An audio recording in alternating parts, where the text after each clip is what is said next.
Good morning, Judge Bert. You can have a seat and begin your remarks as you are ready. Thank you. I'm humbled and honored to be here. I'd like to begin my remarks with a disclosure. And that disclosure is that I can't drive 55. Okay? My wife thinks I'm stuck in the 80s with regard to my musical taste. You'll probably recognize that as a Sammy Hagar tune from the 80s. My daughter was laughing at me recently because I couldn't name a single Taylor Swift song. And Commissioner Hoytink, I will go on the record as saying that Bon Jovi is not an 80s hair band. That's a good answer. Now, what does any of that have to do with an application to the Court of Appeals? I think it's a metaphor for how I approached my practice when I was an attorney and how I approached the bench when I was appointed in District 7. I think there's a stereotype out there that some people seek a position on the bench as a means to put things on cruise control. And I think my service on the district court bench in the last 3.5 years shows that I didn't do that. As part of this process, I spoke with Chief Judge Bauer and asked him what challenges he believed the Court of Appeals had going forward in the future. He mentioned that in 2022, the Court of Appeals handed down 980 decisions. He expects that number to be 1,100 in 2023. He also indicated that he believes the cases that they're seeing in the Court of Appeals are becoming more challenging and complex.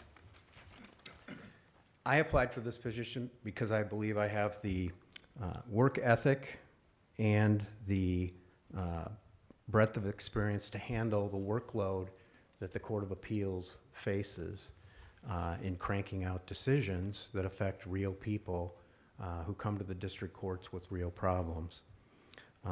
As you know, and as we've discussed, in April of 2021, I was honored by the Supreme Court to be appointed to the Iowa Business Specialty Court. That court requires an ability to handle complex cases and complex litigation. Even while handling my D7 duties and the district court duties, I then accepted an invitation from our chief judge to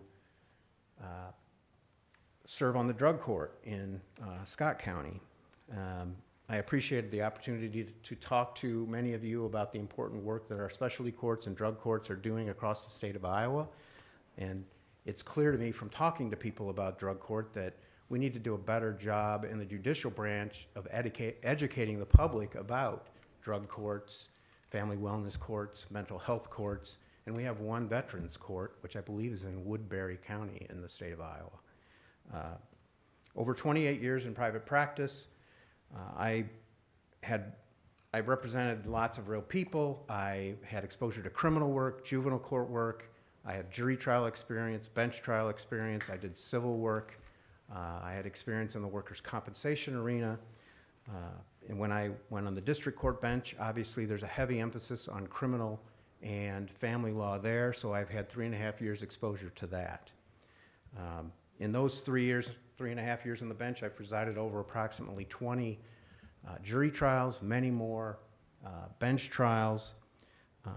I presided over a Class A first-degree murder bench trial that lasted 8 days involving defenses of diminished responsibility and insanity. I would offer that opinion as Exhibit A to my ability to handle complex issues, distill the facts, and write a well-reasoned and fair decision that did justice to the parties involved in that case. That was my first experience, actually, with the diminished responsibility and the insanity defenses. And as I think those attorneys on the panel would tell you, that's not an easy area of the law to get your head around. And so I was proud of the work and the decision that I wrote there because I did feel it did justice to the parties. As the first attorney in my family, I never dreamed that I would be a judge. I wouldn't have ever told you that I'd be sitting here today in front of this commission asking for your vote to send me to the governor. Frankly, the idea of applying for a position on the court never occurred to me until about 2016 when the idea began to creep into my head, and I started applying at the district court level. And I experienced some rejection there, not having gotten out of the commission a couple of times. But on the third time I was successful, and I'm really glad that I was, because I truly enjoy being a judge. I think one of the most important traits required of a judge is sound judgment. And judgment has been defined as the ability to make considered decisions or come to sensible conclusions. I believe good judgment is part common sense, empathy, life experience, practicality, and legal knowledge and experience. Is my judgment 100% correct? If I told you it was, you'd be wise to say he's not the right candidate. I'm not 100% correct. Nobody is. We're all human. But that's why we have appellate courts, to review those decisions that a single trial court judge makes, and to collectively put their heads together and examine the facts, the record, and reach the correct result for Iowans who are seeking relief in our courts. I'm also an intellectually curious person. I think that's an important trait for a judge. It certainly was important in drafting that decision I spoke of with regard to the insanity and diminished responsibility. You had to be intellectually curious in order to wrap your mind around those concepts. As an attorney, I was never afraid to learn a new area of the law. I resisted the urge to specialize, believing that the more diverse my practice, the better attorney I would be, the better counselor I would be. Because, attorneys are not just advocates. Sometimes they're counselors. You're counseling your client. You're giving your client advice to help them navigate whatever problem they have when they come into your office. Judges need to issue clear opinions and rulings based upon adherence to the facts and the law. Exhibit B to my evidence here in this courtroom today would be the ratings that I received from attorneys who completed the plebiscite in 2022 because I was on the ballot for retention. 107 attorneys anonymously rated me. For quality and clarity of written opinions, my rating was 4.51. For promptness of rulings and decisions, it was 4.58. For deciding cases on applicable fact and law not affected by outside influence, it was 4.55. For treating people equally regardless of race, gender, age, national origin, religion, sexual orientation, and demonstrating an awareness of the influence of implicit bias, it was 4.7. My retention percentage was 96%. No one in our district received 100%. There were some people out there who just wanted to throw all the bums out. Two of my colleagues got 96%, along with myself. So I take great pride in what I have accomplished. I take my role as a district court judge very seriously. And I remind myself daily what a great responsibility it is to be in the position I'm currently in, and that it's our obligation to administer justice equally under the law to all people. I would be pleased to continue those efforts on the Court of Appeals. And I think my record demonstrates that if I were granted that opportunity, I would not activate cruise control. So I'm happy to answer any questions. And we'll start our questions with Commissioner Hartkoff. Judge, it's good to see you today. Thank you very much for applying. You have some unique experience amongst applicants, having served on the Iowa Business Specialty Court. Can you talk about that experience and why that might help you if you're chosen to serve on the Court of Appeals? Yes, thank you. We're proud of the business court. The 5 judges that are on it, Judge Talene, Judge Sarah Crane, Judge David Nelmark, Judge Larry McClellan.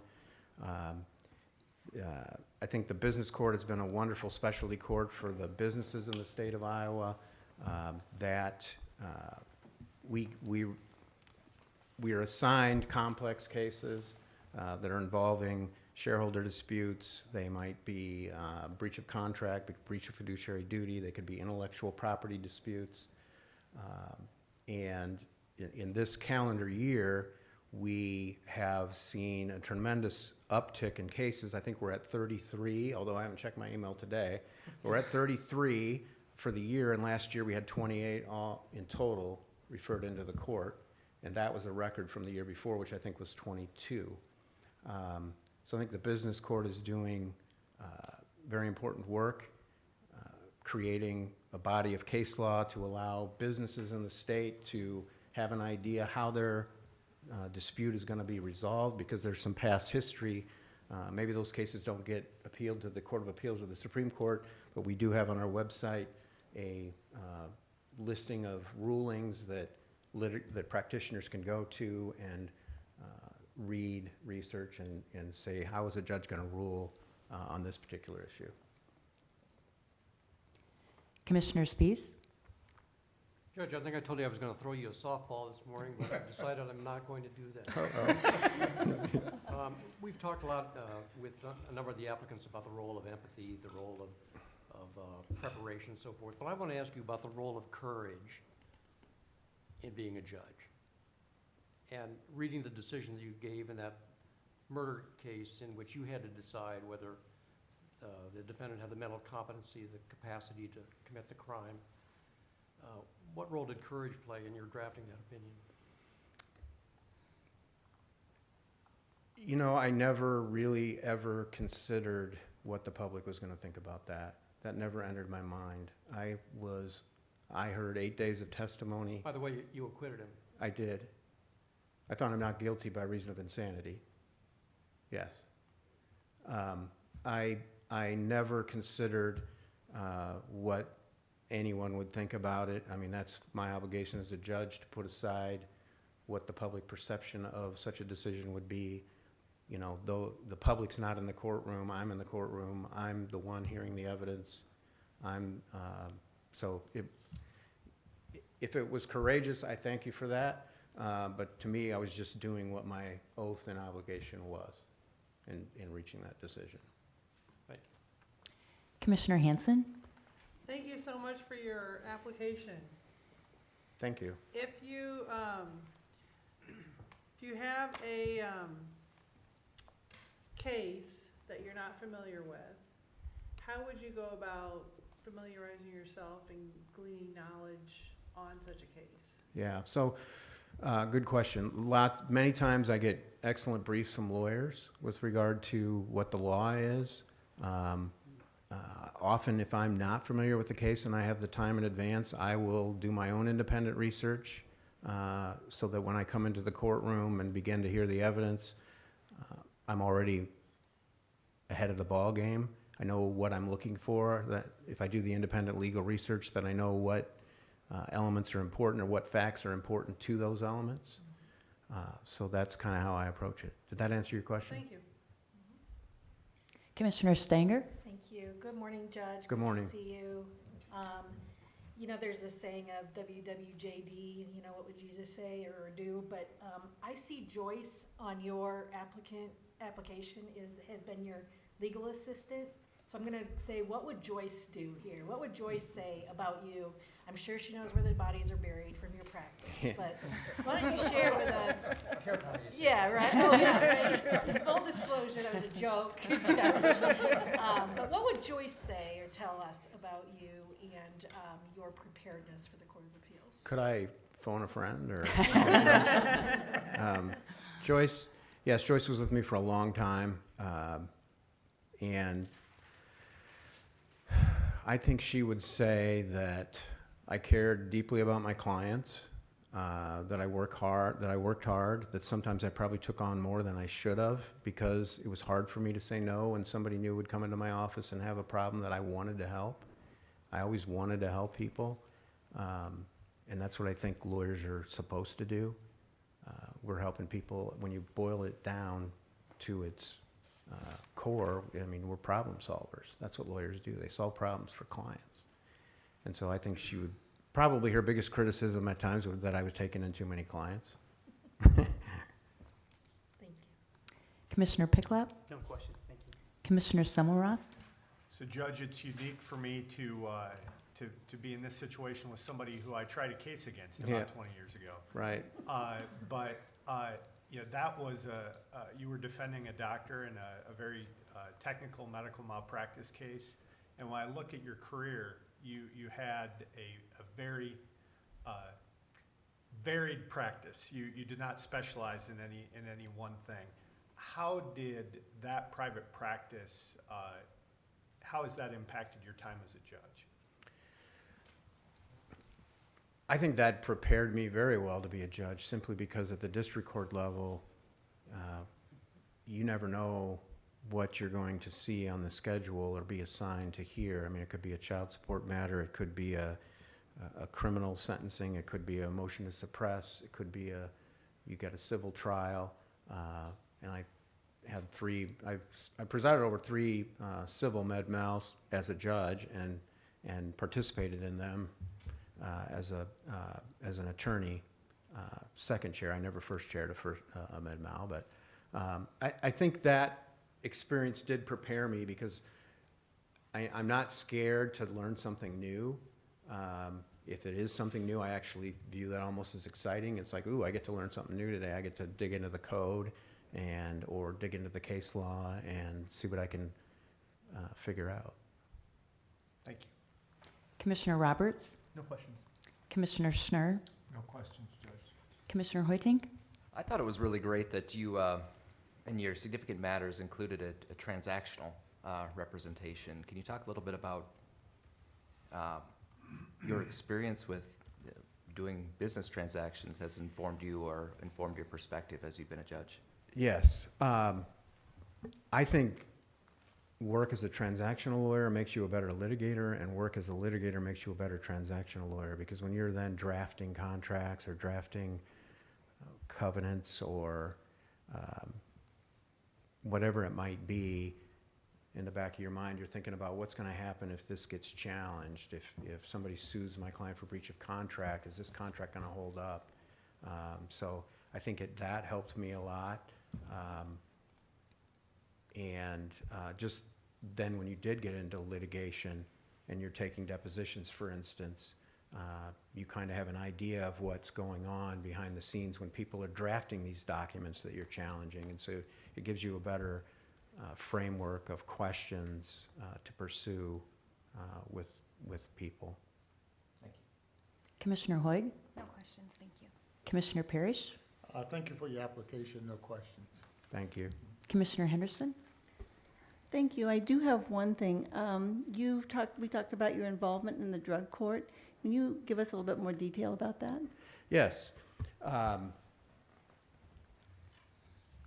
think drug courts are terrific. So in Iowa, drug courts are basically a post-conviction prison diversion program where we're taking participants into our program, and if they didn't get accepted into our drug court program, they're likely going to prison. Many of them have been to prison before, and it's a very intensive probation. We have on our drug court team probation officers, treatment professionals, a defense attorney, a prosecutor. We actually have an employment specialist in our area. The purpose of drug court is just to make folks come back every week, hold them accountable for their actions, hold them accountable for their sobriety. But we also work on trying to alter the criminal thinking pattern that has gotten them into trouble over the course of their life. I don't necessarily do that in the courtroom, but we have a probation officer who runs a program called MRT, and once they get into phase 2, go into that MRT program where they work through a workbook, and they go to group sessions, and you begin to change the mentality of, instead of lying to everybody, now I'm going to be honest with people. And what I tell them is, if you come into court and you are deceitful or fraudulent, that'll get you a sanction. But if you're honest, that'll get you treatment. So for instance, if we ask somebody, if we give you a urine test, is it going to be negative or positive? If they say positive, I'll say, thank you very much for being honest with us, and we'll set them up with some more treatment. So drug courts are doing great things, not only in the state of Iowa, but across the nation in terms of an alternative to incarcerating folks Thank you. and trying to break the cycle of addiction. And our time is up. So we appreciate your application, and we wish you all the best. Thank you very much. Thank you, Judge.